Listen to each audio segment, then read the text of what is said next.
Sir 1 minute wait करेंगे sir. ठीक ठीक ठीक है, ओके सर, ओके।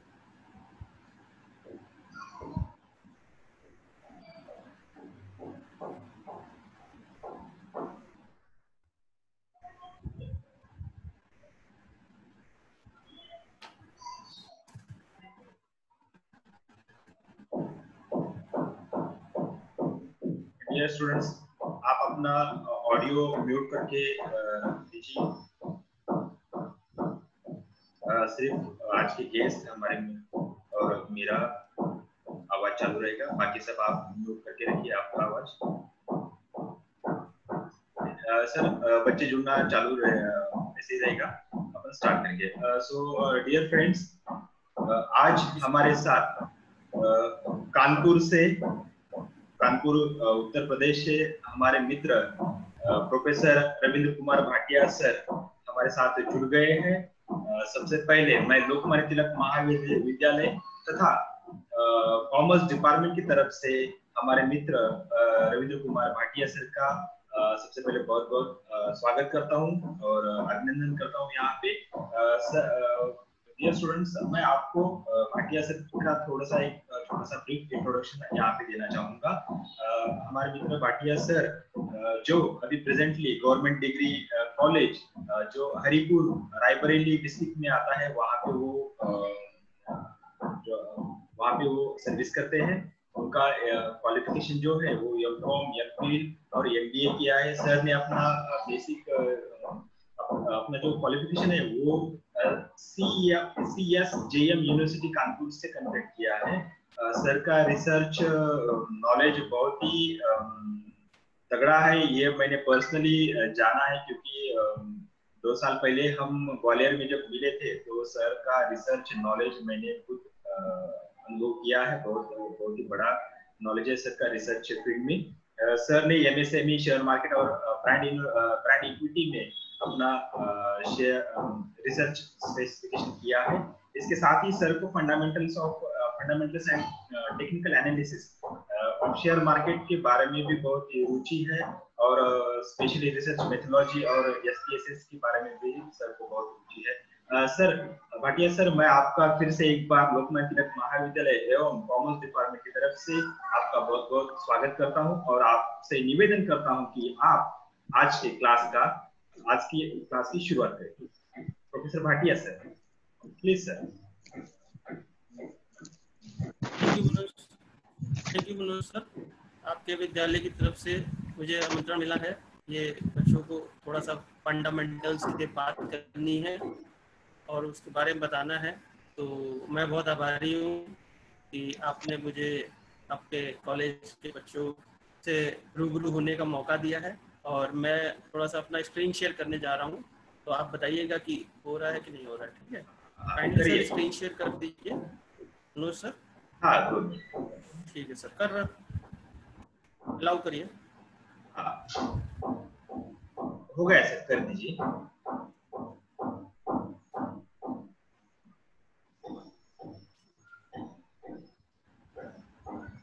हाँ सर, हो गया।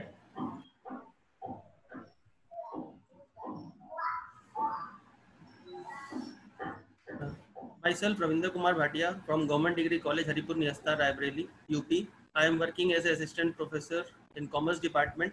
Today जो आज हम बात करेंगे वो हम हिंदी में ही करेंगे और जो है हमारा जो टॉपिक है वो शेयर मार्केट है।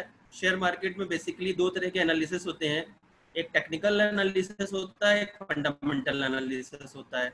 तो हम आज बात करेंगे फंडामेंटल एनालिसिस की। आपके बीकॉम में सेकेंड ईयर में, थर्ड ईयर में एक सब्जेक्ट है जिसका नाम है फाइनेंशियल मैनेजमेंट। अगर आपने फाइनेंशियल मैनेजमेंट जिन स्टूडेंट ने पढ़ा होगा या आप आगे पढ़ेंगे तो काफ़ी सारे रेशियोज यूज़ होते हैं फाइनेंशियल मैनेजमेंट में, जैसे कि P ratio, price to book ratio, dividend yield, dividend payout ratio और other ratios such as beta पढ़ते हैं हम लोग वहाँ पे, कैपिटल एसेट प्राइसिंग मॉडल पढ़ते हैं फाइनेंशियल मैनेजमेंट में। तो उन सब चीज़ों का एप्लीकेशन पार्ट है शेयर मार्केट। अगर आपने फाइनेंशियल मैनेजमेंट अच्छे से पढ़ लिया तो आगे चल के आप एक तरीके से जो लॉन्ग टर्म शेयर मार्केट के आप एडवाइजर बन सकते हैं, जाकर के एनएससी से आपने कोई सर्टिफिकेशन लेकर के आप एक तरीके से काम कर सकते हैं इस फील्ड के अंदर। सो मैं अपनी स्लाइड्स को आगे बढ़ाता हूँ। मेरी आवाज सर सही आ रही है सर? हेलो, आवाज पहुंच रही है? हाँ, कंटिन्यू कंटिन्यू कीजिए सर, आ रही है आपकी आवाज। ठीक ठीक है। हाँ। तो ऑब्जेक्टिव यहाँ पे ये लिखा गया है, objective presentation is to know about fundamental analysis. हम यहाँ पे ये जानेंगे कि फंडामेंटल एनालिसिस होता क्या है, इसके अंदर रेशियो कौन कौन से यूज हैं, कौन से मेथड यूज होते हैं, जिससे कि हम शेयर मार्केट में फंडामेंटल एनालिसिस पढ़ सकते हैं। फंडामेंटल एनालिसिस बेसिकली की ये कंपनी के फंडामेंटल बैलेंस शीट और प्रॉफिट लॉस को देखता है कि कंपनी की बैलेंस शीट कैसी है, कंपनी ग्रो कर रही है नहीं कर रही है, कंपनी जो है लॉस में है कि प्रॉफिट में है, कंपनी की संपत्ति कितनी है, कंपनी की दायित्व कितने हैं, इसकी बात करता है। और इसके अंदर कई सारे रेशियोस यूज होते हैं और वो रेशियोस हमें इंडिकेट करते हैं कि हमारा जो है कंपनी ग्रो कर रही है कि नहीं कर रही है। जैसे आपने कहा कि हमारी जो है सेल्स बढ़ रही है, तो सेल्स 40% 50% से बढ़ रही है, इसका मतलब कंपनी अच्छा काम कर रही है। अगर आपने ये कहा कि कंपनी की प्रॉफिट्स बढ़ रहे हैं, हर साल नेट प्रॉफिट बढ़ रहे हैं, तो हम ये कहेंगे कंपनी अच्छा काम कर रही है। 20% से बढ़ रहे हैं, 40 से बढ़ रहे हैं, 50 से बढ़ रहे हैं, 10 से बढ़ रहे हैं। तो ये सब चीजों को हम देखते हैं कि कंपनी की आय बढ़ रही है, कंपनी का मुनाफा बढ़ रहा है, कंपनी की इनकम्स बढ़ रही है। तो ये सब चीजों को हम यहाँ पे एनालाइज करते हैं फंडामेंटल एनालिसिस के अंदर। तो वही मैंने बात यहाँ पे इस स्लाइड में लिखी है कि हम रेशियोज को पढ़ते हैं, हम कंपनी की बैलेंस शीट्स पढ़ते हैं, कंपनी के जो है प्रॉफिट लॉस को पढ़ते हैं। तो यहाँ पे नेक्स्ट स्लाइड में ये बात हुई है कि टेक्निकल एनालिसिस क्या करती है और फंडामेंटल एनालिसिस क्या करती है। तो टेक्निकल एनालिसिस अगर हम बात करें तो वो चार्ट्स एंड ग्राफ्स को देखती है, उनके बेस पे हम अपना एनालिसिस निकालते हैं, शेयर का भाव ऊपर जाएगा या नीचे आएगा। डेरिवेटिव डेटा क्या होता है, कंपनी का कितना, ज्यादातर लोग शेयर को खरीदना चाहते हैं तो कंपनी का शेयर ऊपर जाएगा, ज्यादातर लोग बेचना चाहते हैं। जैसे अभी आपने देखा होगा कि 23 मार्च को निफ्टी जो है 12,100 से 8,000 के आसपास आ गया था, 3-4 हजार पॉइंट नीचे गिर गया था। तो क्या हुआ था, बहुत ही मतलब अफरा तफरी थी मार्केट में, क्या होगा कोरोना से, क्या होगा और इसका इलाज मिलेगा नहीं मिलेगा, लोगों ने बेचना शुरू कर दिया। तो शेयर मार्केट क्या हुआ, 12,000 से 8,000 पे आ गया, 4,000 पॉइंट गिर गया। तो ये सब चीजें हम टेक्निकल एनालिसिस में पढ़ते हैं कि हमारा जो है वो कहाँ तक गिरेगा, कितना गिरेगा। तो ये चार्ट्स और ग्राफ्स की बात करता है टेक्निकल एनालिसिस। और बेसिकली इसमें हम डेरिवेटिव डेटा यूज करते हैं, कितने लोग हमारे खरीदने वाले हैं, कितना कॉल है, कितना पुट है। और फंडामेंटल एनालिसिस बेसिकली बात करता है, रेशियो की बात करता है कि हम बहुत सारे प्रॉफिटेबिलिटी रेशियोज यूज करते हैं, टर्नओवर रेशियो यूज करते हैं, सेल्स का देखते हैं रेशियो, प्रॉफिट का रेशियो देखते हैं। और ये लॉन्ग टर्म के लिए होता है, टेक्निकल एनालिसिस शॉर्ट टर्म के लिए होता है। टेक्निकल एनालिसिस बहुत ही छोटे समय के लिए होता है और फंडामेंटल एनालिसिस लंबे समय के लिए होता है। टेक्निकल एनालिसिस में हम चार्ट और ग्राफ को देख के एनालिसिस निकालते हैं और फंडामेंटल एनालिसिस में हम कंपनी की प्रॉफिट एंड लॉस, कंपनी की बैलेंस शीट को देख के एनालिसिस निकालते हैं। आगे हम चलते हैं। हम कभी भी कोई काम करने जाते हैं, अगर हमें कोई बिजनेस करना है तो हमें पूंजी की जरूरत पड़ती है। तो पूंजी को हम लोग क्या कहते हैं, कैपिटल। हमें पूंजी की जरूरत पड़ती है तो पूंजी को हम लोग क्या कहते हैं, कैपिटल। तो यहाँ पे मैंने यही बताया है कि जो पूंजी होती है उसे हम क्या कहते हैं, हमारी जो पूंजी हम लगाते हैं उसे कैपिटल। तो अगर आपको, जब हम कंपनी को रजिस्टर कर देते हैं और हम कंपनी बना लेते हैं, कोई प्राइवेट लिमिटेड कंपनी बना लेते हैं या पब्लिक लिमिटेड कंपनी बना लेते हैं, तो क्या होता है कि हमारी कैपिटल जो है वो प्राइवेट लिमिटेड कंपनी की कहलाई जाती है या पब्लिक लिमिटेड कंपनी कहलाती है। तो जैसे मैंने इस स्लाइड में आपको बताया है, टाटा लिमिटेड और टाटा प्राइवेट लिमिटेड, दो कंपनी लिखी है। तो इसको हम कैसे पहचानेंगे, कौन सी कंपनी मार्केट से पैसा उठा सकती है, ये हमने इसको बताने की कोशिश करी है।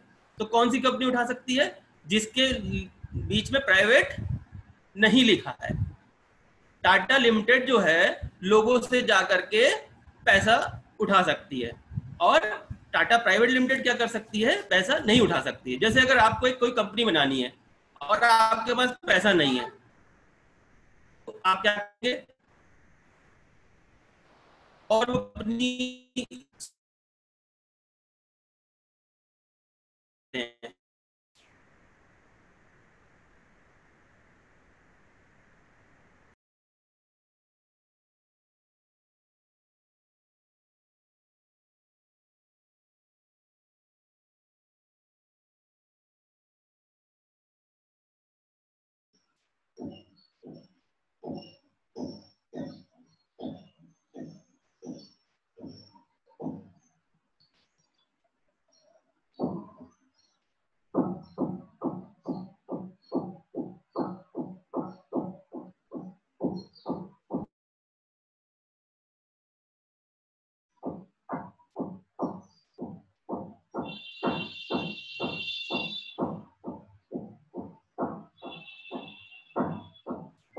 हेलो। हाँ सर। शायद कनेक्शन लॉस्ट हो। हाँ हाँ, आप कंटिन्यू कीजिए सर, आ रहा है कनेक्शन आवाज। लॉस्ट हो गया। जी कोई प्रॉब्लम जी नहीं, जी कंटिन्यू कीजिए। जी।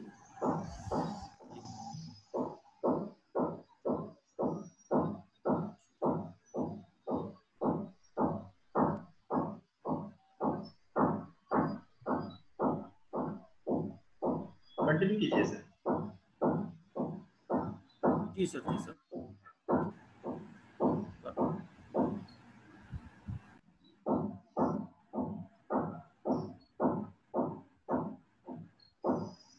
ठीक है, इसके बाद नेक्स्ट स्लाइड है हमारी, ये नेट प्रॉफिट क्या होता है। तो नेट प्रॉफिट हम देखते हैं। एक सेकंड, थोड़ा सा स्लाइड में दिक्कत आ रही है।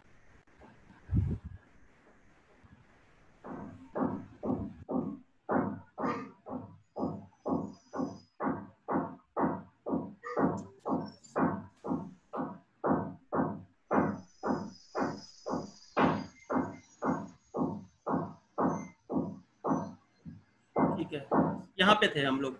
तो मैंने बताया आपको कि हम कंपनी की पावर क्या होती है। अगर हमें पैसा नहीं हमारे पास, तो हम अगर 1 रुपए भी एक इंसान से लें, हर भारतवासी से 1 रुपए लें, तो हम 130 करोड़ से एक कंपनी बना सकते हैं और हम काम शुरू कर सकते हैं। नेक्स्ट स्लाइड में ये हमने बात करी है कि हम ये हमारा प्रॉफिट लॉस अकाउंट कैसा होता है। तो इसके अंदर हमने यहाँ पे आपको ये बताने की कोशिश करी है कि ये प्रॉफिट एंड लॉस अकाउंट है, जिसके अंदर हमने यहाँ पे अपना नेट प्रॉफिट दिखाया है 50,000 रुपए का। उसके बाद हमने इसमें यहाँ पे हम कुछ अगर लोन ले रहे हैं तो हमने इंटरेस्ट के खर्चे दिखाए हैं। उसके बाद जो है हमने यहाँ पे आफ्टर इंटरेस्ट के बाद कितनी इनकम आई, फिर हमें कुछ टैक्स भी देना पड़ता है, वो दिखाया है। और उसके बाद हमने कोई प्रेफरेंस डिविडेंड दे दिया, तो ये नेट प्रॉफिट 20,000 रुपए आ गया। तो यहाँ पे ये 2 प्रॉफिट आपको ध्यान रखने हैं, एक 50,000 वाला और एक 20,000 रुपए वाला। 50,000 प्रॉफिट क्या कहता है, वो 50,000 का ऐसा प्रॉफिट है जिसके अंदर इंटरेस्ट के खर्चे नहीं लेस हुए हैं, जिसके अंदर टैक्स के खर्चे नहीं लेस हुए हैं, और जिसके अंदर हमारे प्रेफरेंस डिविडेंड के खर्चे नहीं लेस हुए हैं। जबकि जब हम एनालिसिस करेंगे तो जो 50,000 वाला प्रॉफिट है, ये एक रेशियो आता है रिटर्न ऑन कैपिटल एम्प्लॉयड, इसको निकालने के लिए यूज होता है। और रिटर्न ऑन नेटवर्थ या रिटर्न ऑन इक्विटी जो है, वो निकालने के लिए कौन सा प्रॉफिट होगा, 20,000 यूज होगा। मतलब हम कुछ रेशियोज जब निकालेंगे, return on capital employed, return on equity, तब इनका यूज होगा।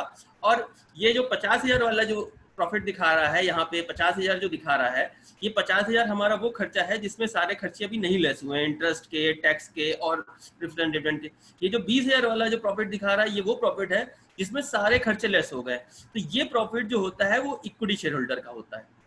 ये 20,000 का जो प्रॉफिट है इक्विटी शेयर होल्डर का होता है। अब हम यहाँ पे हमने बात करी है कि हम बैलेंस शीट को कैसे पढ़ें। तो बैलेंस शीट को पढ़ने के लिए हमारे को यहाँ पे हमने एक लायबिलिटीज बनाया है और एक एसेट्स का कॉलम बनाया है।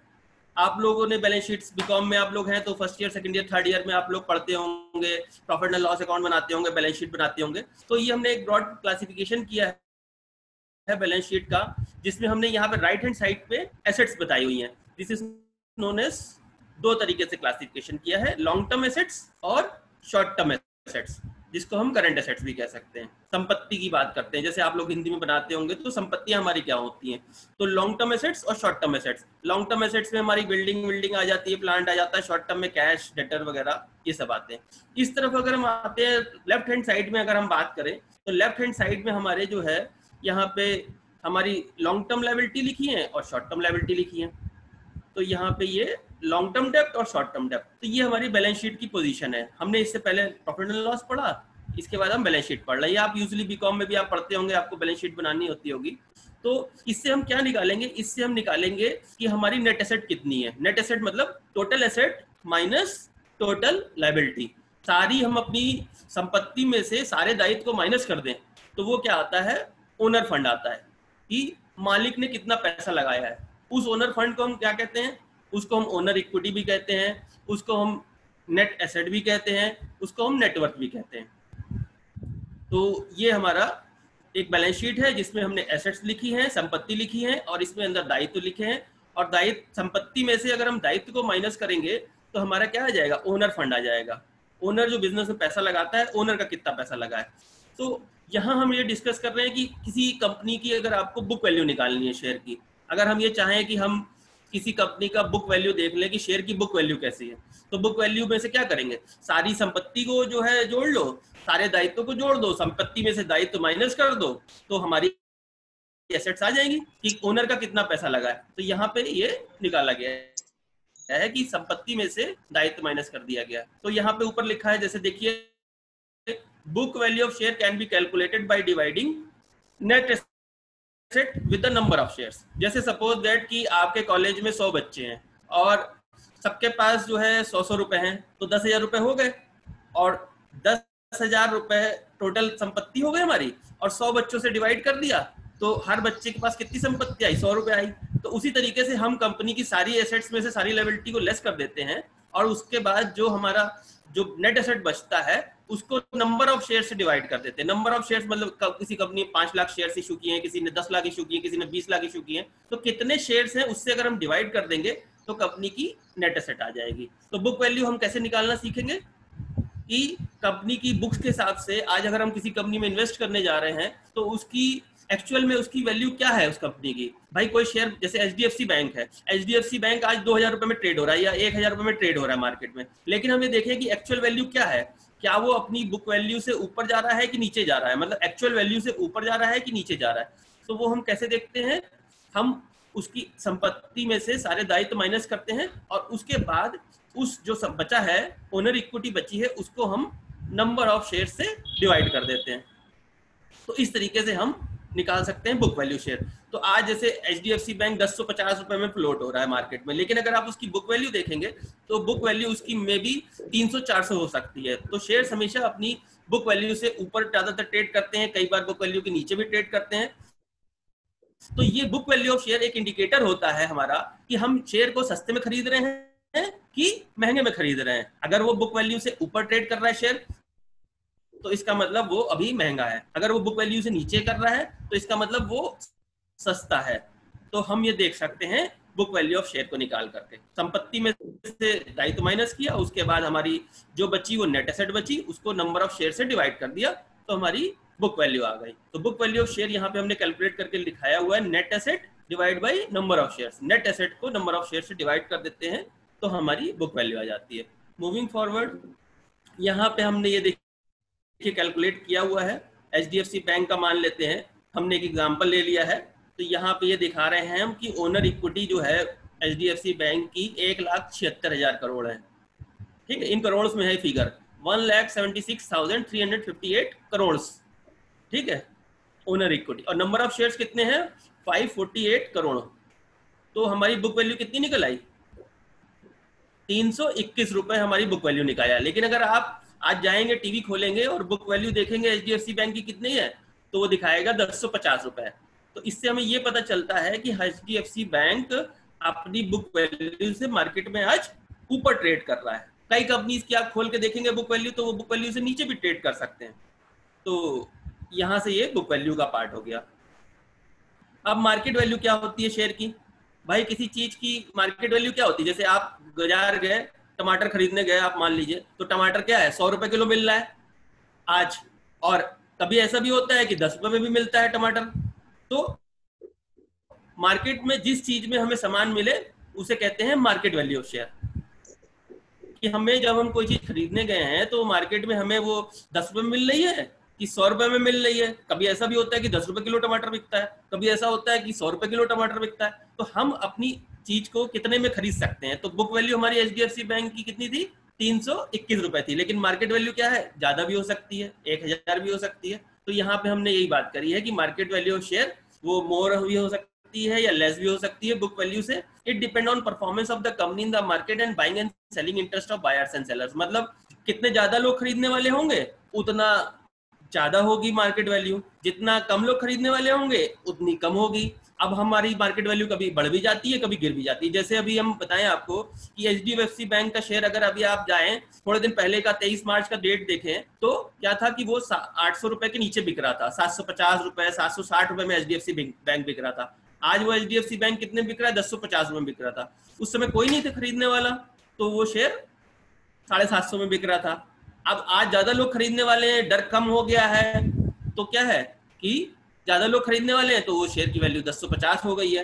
रिलायंस का शेयर देख लीजिए, आज से 3 महीने पहले 875 रुपए में बिक रहा था, लेकिन आज रिलायंस क्या है, डब फ्री हो गई है, तो आज उसका शेयर कितने में बिक रहा है? आज उसका शेयर 2150 2200 रुपए में बिक रहा है। मतलब 3 महीने में कंपनी का प्राइस क्या हो गया? डबल हो गया। फिक्स डिपॉजिट में कितना परसेंट मिलता है हमको? 6% का इंटरेस्ट मिलता है। लेकिन अगर हमने किसी ने रिलायंस खरीद लिए होते 900 रुपए में तो उसके 1800 से ज्यादा पैसे बन गए होते हैं, डबल हो गया होता, 100% रिटर्न मिल गया होता। तो मार्केट वैल्यू जो होती है वो मार्केट में बायर और सेलर के इंटरेस्ट के ऊपर डिपेंड करती है। जब ज्यादा लोग खरीदेंगे तो मार्केट वैल्यू क्या होगी? बढ़ेगी। जब कम लोग खरीदेंगे तो मार्केट वैल्यू क्या होगी? घटेगी। तो this is about market value. ये मार्केट वैल्यू का कंसेप्ट है कि बुक वैल्यू हमारी 321 रुपए थी किसी चीज की, लेकिन मार्केट वैल्यू उसकी कितनी है? 1050 रुपए है। लेकिन अगर हमने 3 महीने पहले उस चीज को खरीदा होता तो उसकी मार्केट वैल्यू कितनी होती? 800 रुपए होती। तो ये चेंज होती रहती है मार्केट वैल्यू। आगे चलते हैं इसके बाद। अब यहाँ पे हमने बात करी है प्राइस टू बुक वैल्यू। ये भी एक रेशियो होता है। ये सब हम जब हम बीकॉम में पढ़ते हैं फाइनेंशियल मैनेजमेंट तो उसके अंदर हमें ये book value, price to book value, ये सब पढ़ाया जाता है कि ये सब क्या होते हैं फॉर्मूले। तो प्राइस टू बुक वैल्यू मतलब market value to book value की बात हो रही है कि मार्केट वैल्यू के हिसाब से बुक वैल्यू ज्यादा है या कम है। ठीक है, मार्केट वैल्यू एक है पढ़ाई हमने आपको बात, और दूसरी बताई बुक वैल्यू। तो यहाँ पे हमने क्या लिखा है? Price to book value is calculated by dividing market value from the book value. अब प्राइस टू बुक वैल्यू कैसे निकालेंगे? मार्केट प्राइस को बुक प्राइस से डिवाइड कर देंगे। तो जैसे आपने HDFC बैंक का पीछे की स्लाइड में अगर आप देखेंगे हमने निकाला था, आपको याद दिलाऊं मैं कि 321 रुपए HDFC बैंक का शेयर था। मैंने एक इलस्ट्रेशन ले लिया HDFC बैंक का इसलिए कि नॉर्मल आदमी HDFC बैंक ज्यादा प्रेफर करते हैं, जो लोग इन्वेस्टमेंट करते हैं। आप कोई भी शेयर उठा के देख सकते हैं कि उसकी मार्केट वैल्यू बुक वैल्यू में अंतर क्या है। तो मैंने जैसे आज यहाँ पे निकाला था पीछे कि 321 रुपए उसकी बुक वैल्यू थी, लेकिन आज मार्केट में उसकी प्राइस कितनी है? 1089 है। तो ये रेशियो जो price to book value ratio होता है, ये कैसे निकाला जाता है कि किसी चीज का मार्केट प्राइस, जैसे टमाटर का प्राइस जो है मार्केट में 100 रुपए है, ठीक है, लेकिन उसका एक्चुअल प्राइस जो है 50 रुपए था, ठीक है, आज वो मार्केट में ज्यादा रेट में बिक रहा है, तो क्या हो गया? 2 टाइम्स हो गई price to book value ratio. तो हम देखते हैं कि किसी बिजनेस की बैलेंस शीट को देख के, उसके प्रॉफिट एंड लॉस को देख के, उसकी संपत्ति को देख के उसकी वैल्यू तो 321 रुपए आ रही है, लेकिन उसकी मार्केट में जो वैल्यू है वो 1049 रुपए है। तो ये रेशियो निकाला जाता है price to book value ratio. इसको हम कैसे निकालते हैं? मार्केट वैल्यू को डिवाइड कर देते हैं बुक वैल्यू से। तो यहाँ पे ये देखिए, यहाँ पे हमने नीचे निकाला हुआ है 1089, आपको दिख रहा होगा। 1089 को हमने क्या किया? 321 रुपए से डिवाइड कर दिया। तो यहाँ पे price to book value ratio क्या है? 3.39 है। तो ये भी एक इंडिकेटर होता है इन्वेस्टमेंट करते समय शेयर मार्केट में कि शेयर अपनी एक्चुअल वैल्यू से मार्केट में कितना ऊपर या नीचे ट्रेड कर रहा है। तो 1089 कह सकते हैं इसको, 1089 डिवाइड बाय 321 करा तो हमने 3.39 आ गया। तो यहाँ पे हम ये देखते हैं कि जो HDFC बैंक की प्राइस टू बुक वैल्यू है वो कितनी है? 3.39 है। कितनी है? 3.39। कैसे निकाला? 1089 को डिवाइड कर दिया 321 से। 321 क्या था? बुक वैल्यू थी। 1089 क्या था? मार्केट वैल्यू थी। तो मार्केट वैल्यू को बुक वैल्यू डिवाइड किया तो हमारी प्राइस टू बुक वैल्यू आ गई। Market price divide by book value. लेकिन हम दूसरी किसी कंपनी से कंपेयर करते हैं, मान लो हम नोसिल लिमिटेड एक और कंपनी है, उससे अगर हम कंपेयर करें तो उसकी मार्केट वैल्यू कितनी है? 90, और उसकी बुक वैल्यू कितनी है? 70। तो आप अगर जाकर के दूसरे जो क्या कहते हैं वेबसाइट्स होती हैं उस पर जाके आप खोल के देखेंगे तो लगभग इस समय यही रेट में आपको मिलेगा, जैसे 100-110 में नोसिल बिक रहा होगा इस समय। ये थोड़े दिन पहले का मेरा बनाया हुआ स्लाइड है। तो मार्केट वैल्यू कितनी नोसिल की? 90, और बुक वैल्यू कितनी है? 70। तो यहाँ से इसको हमने डिवाइड किया तो हमारा 1.28 आया। तो अगर हम किसी दो कंपनी को कंपेयर करेंगे, एक ही फील्ड में या बैंकों में कंपेयर करें या दूसरी किसी फील्ड में कंपेयर करें, तो कौन सी कंपनी ज्यादा बेहतर है ये हम कैसे बताएंगे? जिसकी प्राइस टू बुक वैल्यू 1 होगी या उससे नीचे होगी तो वो कंपनी ज्यादा बेहतर होगी। जैसे हम यहाँ पे देख रहे हैं कि थोड़े दिन पहले नोसिल का शेयर 70 रुपए में मार्केट में फ्लोट कर रहा था, और 70 रुपए ही अगर इसकी बुक वैल्यू है तो 1 रुपया आ गया या 2 रुपए आ गया। तो ये एक इंडिकेटर होता है इन्वेस्टमेंट करते समय कि market value to book value ratio अगर 1 है तो वो शेयर अभी ज्यादा महंगा नहीं है, सस्ता है, और हम उसमें इन्वेस्टमेंट कर सकते हैं। This is all about market value and book value. तो हम कैसे निकालते हैं? मार्केट वैल्यू को बुक वैल्यू से डिवाइड कर देते हैं, और एक या उससे नीचे अगर हमारी price to book value ratio आता है, मतलब market value to price book value ratio, तो हम ये कह सकते हैं एक या उससे नीचे है तो शेयर सस्ता है। 2, 3, 4, 5, 10 हो गया। अगर आप HDFC, AMC का देखेंगे, HDFC लाइफ इंश्योरेंस का देखेंगे तो इनका शायद प्राइस टू बुक वैल्यू 10, 12, 15 भी आपको मिले दूसरी कंपनीज का। तो हम ये कह सकते हैं कि जो चीज अच्छी होती है उसको हर कोई खरीदना चाहता है, जो चीज नहीं अच्छी होती है उसे कोई नहीं खरीदना चाहता है। तो हम देखते हैं कि रीजनेबल जब आ जाए रेट तब हम बाइंग करें, और जब ऊपर चला जाए तो हम उसको सेल कर दें। आगे चलते हैं इसमें अर्निंग्स ऑफ द कंपनी। ये हमने आपको बताया, नेट प्रॉफिट हमने आगे आपको बताया था। एक हमने नेट प्रॉफिट बताया था जिसमें खर्चे नहीं लेस हुए थे, एक हमने बताया था नेट प्रॉफिट जिसमें सारे खर्चे लेस हो गए थे। तो उसको अर्निंग्स कहते हैं कंपनी की। Earnings of the company is the interest of the shareholder of the company. ठीक है, तो अब अगर आप शेयर होल्डर हैं, अगर आपने किसी कंपनी में कोई शेयर खरीदा है तो आप उस कंपनी के उतने प्रोपोर्शन से मालिक होते हैं उस कंपनी के। जैसे आपने 10 HDFC बैंक खरीद लिए एट द रेट ऑफ 1000, तो 10 HDFC bank at the rate of 1000 खरीदे तो आप 10,000 रुपए से उस कंपनी के मालिक हैं। आपको कंपनी जब आपकी कोई मीटिंग करेगी तो आपके मेल पे मैसेज आ जाएगा, कंपनी एनुअल जनरल मीटिंग करने जा रही है, आप अपना वोट दे सकते हैं, उसमें आपकी मेल पे मैसेज आ जाएगा, you are the shareholder of the company, you are the owner of the company from the proportion you are holding. जितना प्रोपोर्शन आपने होल्ड किया हुआ है शेयर का, उससे आप उस कंपनी के मालिक होते हैं। कंपनी राइट इशू करती है तो आपके मेल पे आ जाता है, कंपनी बोनस इशू करती है तो आपके मेल पे आ जाएगा। सारी चीजें, अगर आपको वोटिंग राइट देती है, आप कंपनी के जो डिसीजन में वोट कर सकते हैं। तो ये सब चीजें जब आप इन्वेस्ट करेंगे तो आप पाएंगे कि कंपनी फ्रीक्वेंटली आपको जो भी डिसीजन लेगी उसमें आपको पार्टिसिपेट कराएगी। आप उस एज ए आप कंपनी के मालिक हैं जितना पोर्शन आपने होल्ड किया हुआ है। अगर आपने किसी कंपनी की 50% से ज्यादा इक्विटी खरीद ली है तो आप उस कंपनी के मेजोरिटी शेयर होल्डर हो जाते हैं, तब आप उसमें डिसीजन मेकिंग पावर आ जाती है। लेकिन अगर 50% से कम है तो आपको डिसीजन मेकिंग पावर नहीं होती है। तो हम ये बताना चाह रहे थे यहाँ पे आपको कि आप किसी कंपनी में जब इन्वेस्ट करते हैं तो आपको प्रॉफिट कितने तरीके से होता है? 2 तरीके से आपको प्रॉफिट होता है। कैसे होता है? 2 तरीके से आपको प्रॉफिट होता है। एक तो शेयर की वैल्यू बढ़ती है। जैसे आपने 23 मार्च को 2020 को अगर HDFC बैंक में इन्वेस्ट किया होता तो वो 800 रुपए में HDFC बैंक मिल रहा था, आज कितने पे आ गया? 1100 पे आ गया है। या रिलायंस में इन्वेस्ट किया होता, सपोज 1000 रुपए में रिलायंस मिल रहा था 3 महीने पहले, आज वो 2000 का हो गया है, तो क्या होता? आपका शेयर का प्राइस बढ़ गया। अगर आपका शेयर का प्राइस बढ़ गया तो इसका मतलब क्या हुआ? आपको प्रॉफिट हो गया। अब कितना बढ़ गया? 1000 की चीज थी रिलायंस 3 महीने पहले, आज 2000 हो गई, तो 100% बढ़ गया। अगर आप FD में इन्वेस्ट करते तब क्या होता? वो डबल कब होता? वो 12 साल बाद डबल होता। कितने साल बाद डबल होता? 7 साल 8 साल बाद, 12 साल बाद डबल होता 6% 5% के इंटरेस्ट रेट से।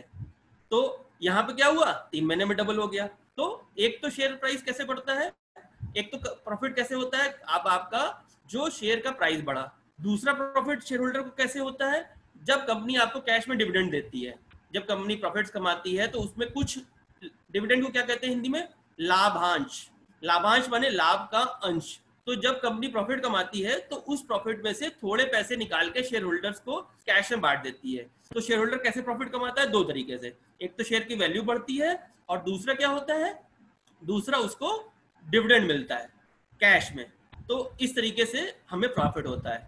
तो ये हम बताना इसलिए चाह रहे थे कि आपको ये पता होना चाहिए कि जब आप इन्वेस्टमेंट करेंगे तो आपको किस तरीके से प्रॉफिट हो सकता है। प्रॉफिट भी हो सकता है, लॉस भी हो सकता है, रिस्क भी होता है। कभी कंपनी का शेयर नीचे भी जा सकता है, कभी कंपनी का शेयर ऊपर भी जा सकता है। लेकिन अगर आपने अच्छी कंपनी को पकड़ा है तो लॉन्ग टर्म में आपको नुकसान नहीं होगा। जैसे राकेश झुनझुनवाला है, उन्होंने टाइटन खरीदा था, आज उनका 5000 करोड़ की वेल्थ हो गई है सिर्फ टाइटन में।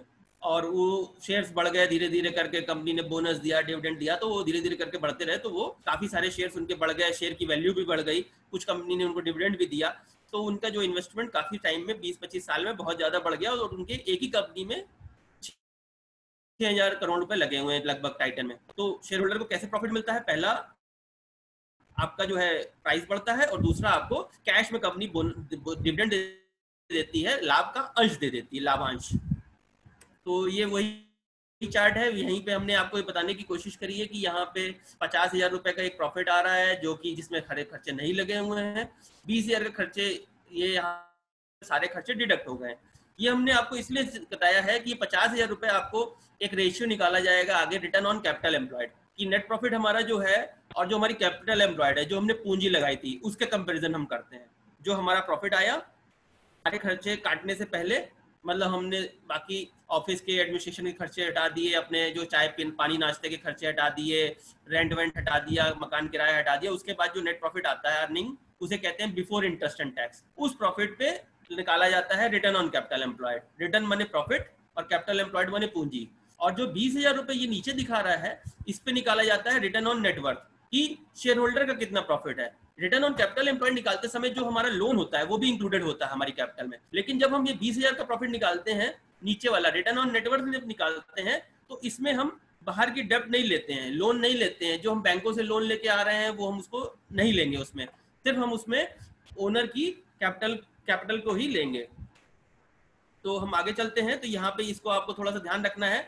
एक प्रॉफिट हमने निकाला है profit before interest and tax and dividend, और दूसरा प्रॉफिट है हमारा प्रॉफिट आफ्टर सारे खर्चे। हेलो, ठीक है। तो यहाँ पे हमने आगे बात करी है अर्निंग पर शेयर की। हेलो हेलो सर, है कि नहीं है? हाँ सर, हाँ सर, हाँ कंटिन्यू सर। हाँ आ रही है आवाज। कितने बजे तक लेना है सर? प्रॉफिट तो बहुत लंबा है। नहीं, टॉपिक बहुत लंबा है। अब आज डाउट ले लीजिए तो फिर बच्चों के कल फिर आगे कंटिन्यू कर लेंगे। टॉपिक तो बहुत लंबा है। ठीक है, चलेगा ना। आपका अगर आपका आज का कंटेंट कंप्लीट हुआ तो अपन क्वेश्चन आंसर ले लेंगे। हाँ, क्योंकि टॉपिक बहुत लंबा है। अभी जो है अगर थोड़ा क्वेश्चन आंसर ले ले, बच्चे बोर भी हो जाते हैं थोड़ा सा। ठीक है, मैं देखता हूँ चैट बॉक्स में कोई क्वेश्चन आया है या नहीं।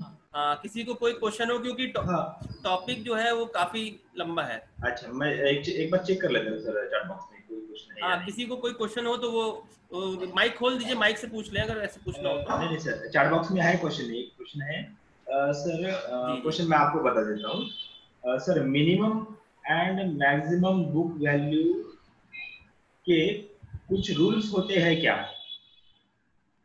अच्छा। मिनिमम और मैक्सिमम बुक वैल्यू के कुछ रूल्स होते हैं क्या?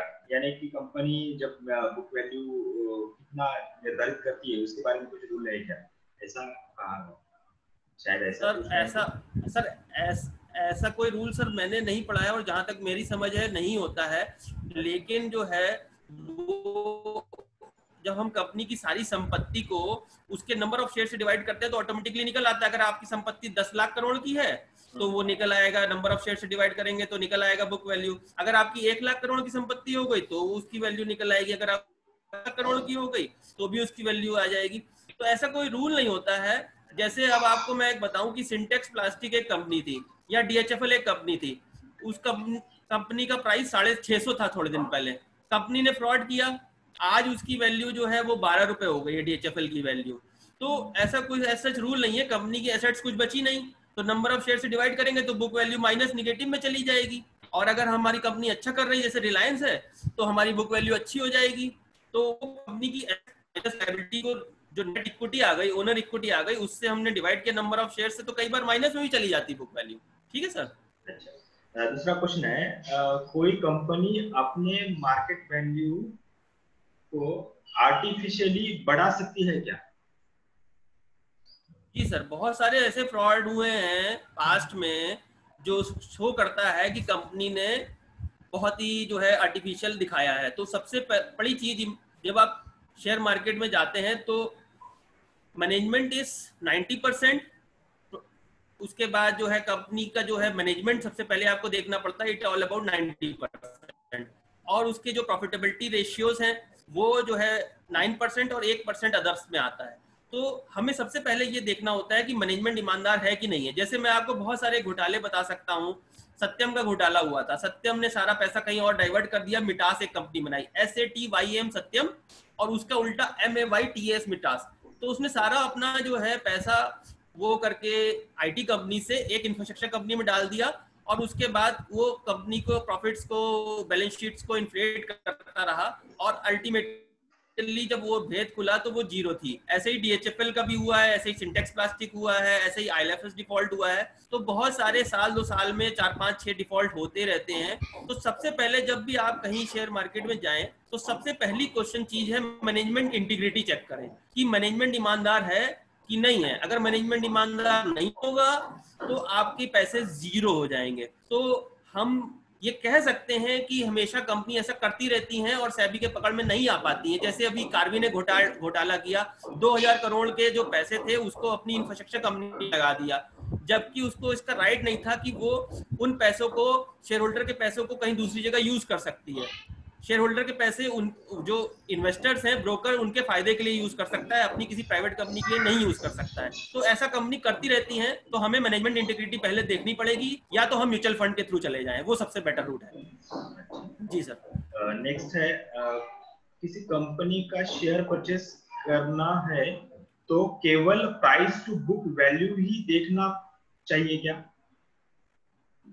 नहीं सर, ये तो एक रेशियो है, बहुत सारे रेशियोज होते हैं। अच्छा। और मैं एक बार आपको ऐसी स्लाइड दिखा देता हूँ अपनी। तो मैंने बहुत सारी चीजें बनाई हुई हैं इसके अंदर। बस ये CAGR एक होता है, एक रूल ऑफ 72 होता है। मैं थोड़ा सा दिखा दूं। ये ग्रोथ वेरिएबल्स मैंने कुछ दिखाए हैं कि हमें वो कई पैरामीटर्स पे ग्रोथ देखनी होती है कि अर्निंग पर शेयर बढ़ रहा है, ग्रोथ इन मार्केट शेयर बढ़ रहा है, सेल्स बढ़ रही है, स्टॉक प्राइस CAGR बढ़ रहा है, रिटर्न ऑन इक्विटी CAGR बढ़ रहा है, return of capital employed CAGR बढ़ रहा है। इसके बाद सर ये प्राइस अर्निंग रेशियो होता है, मार्केट प्राइस पर शेयर होता है, डिविडेंड यील्ड रेशियो होता है। अच्छा, बहुत सारे रेशियो है जो देखना चाहिए। Equity ratio, there are number of factors. इसके बाद सर मैं ये बताना चाह रहा था कि ये कुछ और फॉर्मूले होते हैं। बेंजामिन ग्राहम फार्मूला है, पेबैक पीरियड है, EV टू EBITDA है, फ्री कैश फ्लो है, डिस्काउंटेड फ्री कैश फ्लोज है। तो बहुत सारे जो हम देखते हैं। तो topic is lengthy but we will try to cover whatever possible. तो बहुत सारी चीजें होती है जब हम पढ़ते जाएंगे। एक चीज होती है मार्जिन ऑफ सेफ्टी है, कॉस्ट अकाउंटिंग में हम पढ़ते हैं। मार्जिन ऑफ सेफ्टी ये बताती है कि कोई चीज अगर 1000 की बिक रही है तो हम उसे कब खरीदें, जब वो 600 या 700 की मार्केट में फ्लोट कर रही है। तो मार्जिन ऑफ सेफ्टी क्या होती है कि इंट्रिंसिक वैल्यू को मार्केट वैल्यू में से माइनस कर दें। अगर किसी चीज की, जैसे SBI लाइफ है, मैंने उसकी कैलकुलेट करी, लेकिन मार्केट में वो 1000 का फ्लोट कर रहा है, तो उसका मतलब 5000 अभी उसके अंदर और दम है बढ़ने का। This is known as margin of safety. तो बहुत सारी चीजें होती हैं सर शेयर मार्केट में, और बहुत सारे फॉर्मूले होते हैं कि उस शेयर में दम है कि नहीं है। तो we will continue some time else, आगे दूसरे लेक्चर में हम कंटिन्यू करेंगे। कोई भी शेयर्स परचेस करना है तो सर बताएंगे अपने कल के लेक्चर में क्या क्या करना चाहिए। सर आज के लिए अपन यही से रुकते हैं। जी सर, जी सर। हाँ, और कोई क्वेश्चन माइक से अगर कोई पूछना है तो पूछ सकते हैं बच्चे। नहीं, अभी कल ही ले लेंगे अपन क्वेश्चन, अभी तो कुछ नहीं है दूसरा। ठीक है, बच्चे तो क्वेश्चन पूछते रहेंगे, अपन कल के सेशन में कंटिन्यू करेंगे। क्योंकि टाइम आपका जैसे निर्धारित है कि 40 मिनट का हमारा लेक्चर होगा, 30 से 40 मिनट का। तो इसलिए मैं भी रुक गया, मैंने कहा चलो थोड़े क्वेश्चन। चलिए स्टूडेंट्स को और थोड़ा सा जिज्ञासा होगी पूरी। मैं भाटिया सर, मैं लोकमान्य तिलक महाविद्यालय एवं कॉमर्स डिपार्टमेंट की तरफ से आपका बहुत बहुत आभार व्यक्त करता हूँ। आपने बहुत अच्छी तरह से एवं अभ्यासपूर्ण हमारे बच्चों को जो मार्गदर्शन किया, सच में ये बहुत ही हेल्पफुल रहेगा हमारे बच्चों के लिए। आज के लिए मैं सभी बच्चों को निवेदन करना चाहूंगा कि हम यहाँ पे आज का लेक्चर समाप्त करते हैं। कल फिर हमारे साथ भाटिया सर जुड़ेंगे। हम फिर से कल उनका मार्गदर्शन सुनेंगे। आज के लिए हम यहाँ पे रुकते हैं।